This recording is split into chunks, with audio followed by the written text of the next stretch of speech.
जुल्म के सामने वो जुल्म नहीं करता है, लेकिन जुल्म के सामने वो खड़ा है।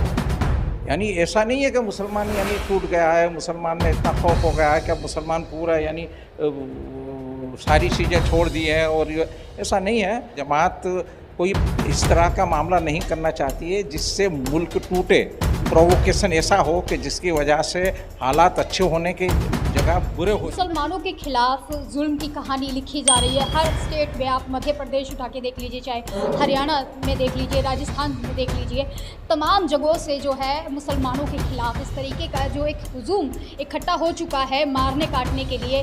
गौ रक्षक जो भक्षक बने घूम रहे हैं उनको खुली छूट मिली हुई है, संरक्षण प्राप्त है। ऐसा लगता है कि बीजेपी की तरफ से संरक्षण प्राप्त है। सरकारी जो संगठन बन चुके हैं, ये तमाम लोग मॉब लिंचिंग करने आ जाते हैं।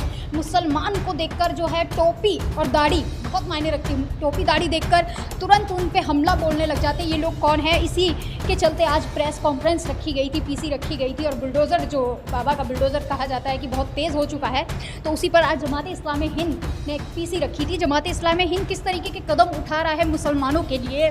जितने मॉब लिंचिंग के मामले सामने आ रहे हैं, वो गौ रक्षक जो हैं भक्षक बनकर उनकी कत्लेआम कर देते हैं, तमाम मॉब लिंचिंग हो जाती है। तो जमात इस्लामी हिंद इन सब पर क्या काम कर रहा है, और बुलडोज़र की कार्रवाई जो लगातार चल रही है? देखिए, एक बात तो हम ये बता दें कि जमात इस्लामी हिंद जो है वो मुल्क से जुल्म ख़त्म करना चाहती है, अन्याय ख़त्म करना चाहती है। वो चाहे किसी के साथ हो, मुसलमान के साथ होता है या किसी भी हिंदुस्तानी, किसी भी हमारे मुल्क के वासी के साथ होता है, हमारा किसी भी सिटीजन के साथ ये अगर मामला होता है तो जमात इस्लामी हिंद इसके ख़िलाफ़ है। ये नहीं चाहती कि ऐसा होना चाहिए। अगर अभी जैसे हो रहा है, अगर इसमें मुसलमानों को अगर टारगेट बनाया जा रहा है तो फिर हम मुसलमानों के ख़िलाफ़ हो रहा है इसके लिए भी आवाज़ उठाएंगे, और जो कुछ भी हो सकेगा हमसे, ख़ास तौर से यानी हम लीगल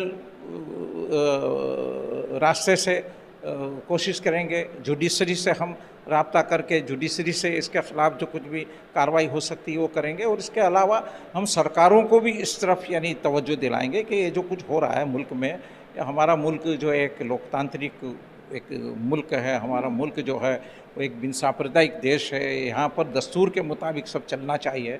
तो इसमें अगर ये यानी बिल्कुल जिसकी लाठी इसकी भैंस की जो राजनीति है वो सही नहीं है, वो मुल्क को यकजहत नहीं रख सकेगी, वो मुल्क को एक नहीं रख सकेगी। और मुल्क के सामने बहुत सारे चैलेंजेस हैं, यानी इस तरह से यानी मुल्क को यानी कम्युनलाइज करके हम फ़ायदा उठाना चाहते हैं, वो सही नहीं है। ये बात जमात इस्लामी बहुत वाज़ेह तौर पर बताना चाहती है, रखना चाहती है, और लोगों को भी इस तरफ यानी मुतवज्जा करना चाहिए। लेकिन ये नया मामला तो नहीं है जो अभी हम देख पा रहे हैं। महाराष्ट्र में हुआ, वो अपनी बेटी के यहाँ गोश्त लेकर जा रहे थे तो उनको जो है मारा पीटा गया किस तरीके से।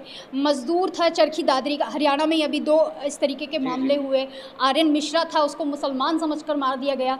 चरखी दादरी में एक मज़दूर को मार दिया गया। ये सिलसिला अभी से नहीं चल रहा है, ये पिछले 10 साल से चलता आ रहा है। लेकिन जमात इस्लामी हिंद ने कितनी बार इस पर पीसी ही करी है, वो सड़कों पर क्यों नहीं उतरे? तमाम जो जमात इस्लामी हिंद के जो पद अधिकारी हैं वो आकर के क्यों नहीं सामने आते? मुसलमानों के लिए क्यों नहीं खड़े होते हैं? नहीं, हर बार हुआ है, वो मुसलमानों के साथ हुआ हो या किसी और सिटीजन के साथ हुआ हो, जमात हर वक्त खड़ी रही है। आप जो कह रहे हैं कि नहीं है, ऐसा नहीं है, हर वक्त जमात खड़ी रहती है। हर वक्त जमात के जो यानी जिम्मेदार लोग होते हैं वो पहुंचते भी हैं, जाते भी हैं, उनसे मुलाकातें भी करते हैं, उनसे बातचीत भी करते हैं। उनके लिए जो कुछ भी यानी जो लड़ाई लड़नी होती है, चाहे वो कानूनी लड़ाई हो, चाहे उनको यानी वो उनको सामाजिक रुतबा देने की, सामाजिक उनको पोजीशन देने की लड़ाई हो, वो सारी चीज़ें जमात करती है। ऐसा नहीं है कि पहली बार जमात ही इशू। जमात इस्लामी हिंद पीसी करती है, खाली सड़कों पर आकर पीसी नहीं करती। उन जो लेवल के लोग नहीं हैं, जो आवाज़ें नहीं, मजदूर जैसे जो मुसलमान हैं, सुनिए, सबको एजुकेट करने की कोशिश करती है, लेकिन जमात कोई इस तरह का मामला नहीं करना चाहती है जिससे मुल्क टूटे, प्रोवोकेशन ऐसा हो कि जिसकी वजह से हालात अच्छे होने की जगह बुरे हो जाए। संवैधानिक तरीके से ही आवाज़ें तरीके से जो करना वो सब हम करते हैं। तो अभी सवाल ये भी होता है कि विपक्ष इस पर क्या काम कर रहा है? विपक्ष के ऊपर इतना लोग भरोसा जता रहे हैं कि बीजेपी इस तरीके से, अभी तो हम सुन पा रहे थे कि बीजेपी के लोग इस तरीके के संगठन द्वारा इस तरीके का कृत्य कर रहे हैं, लेकिन विपक्ष क्या कर रहा है? अभी हम हाल ही में हिमाचल प्रदेश में देख पा रहे हैं मस्जिद तोड़ने के लिए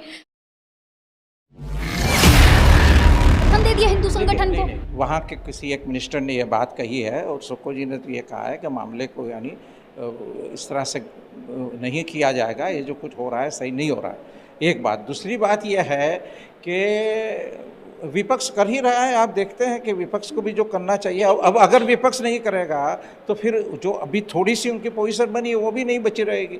इंसाफ की बात तो उनको भी करनी पड़ेगी, न्याय की बात तो उनको भी करनी पड़ेगी, और कर रहे हैं। और हम भी उन पर यानी ये दबाव डालेंगे कि विपक्ष को भी ये इश्यूज उठाने चाहिए, उन पर न्यायपूर्ण बात करनी चाहिए। मुसलमान नाम जो है लेने से भी जो है समाजवादी पार्टी भी घबराती है, विपक्ष पे राहुल गांधी भी जो है बोलने से कतराते हैं। मुसलमान क्या इतना, अब तो राहुल गांधी बोल गए, लेकिन ठीक है वो कतराते होंगे, वो उनकी अपनी राजनीति की जरूरत समझते होंगे। बुलडोजर पे कहाँ बोले हैं कहीं पर? अभी जो बुलडोजर चला मध्य प्रदेश में, उनको बोलना चाहिए। हम तो यही, मुसलमान हिंदुस्तान में आज से नहीं बस रहा है, मुसलमान 800 साल से यहाँ बस रहा है, और मुसलमान बहुत अपनी इज्जत नफ्स के साथ, अपनी पूरी डिग्निटी के साथ यहाँ ज़िंदगी जी रहा है।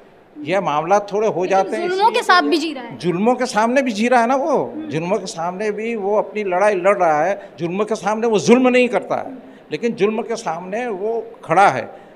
यानी ऐसा नहीं है कि मुसलमान यानी टूट गया है, मुसलमान में इतना खौफ हो गया है कि अब मुसलमान पूरा यानी सारी चीज़ें छोड़ दी हैं, और ऐसा नहीं है।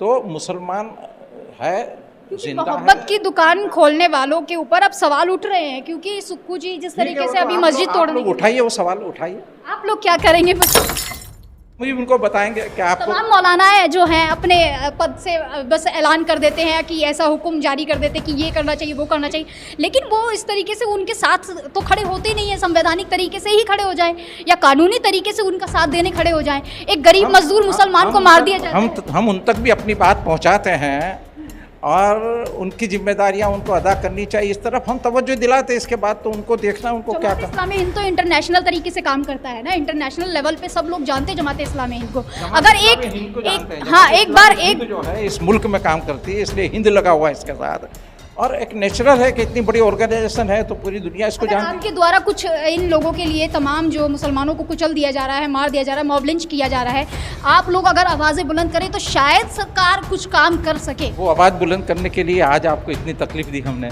और बुलाया है। कॉन्फ्रेंस कर देते हैं ना एसी में बैठकर, क्या करना चाहिए आप बताइए। सर सड़कों पर संवैधानिक तरीके से क्या नहीं आना, जरूरत पड़ेगी तो जरूरत पड़ेगी। हाँ, अभी हम नहीं समझ। चलिए, तो तमाम सवाल लिए हैं हमने। जमात इस्लामी हिंद के ये चीफ थे यहाँ पर, और यहाँ पर एक फ्री सी रखी गई थी इसी बुलडोज़र को लेकर के, उसी पर तमाम सवालात उनसे किए।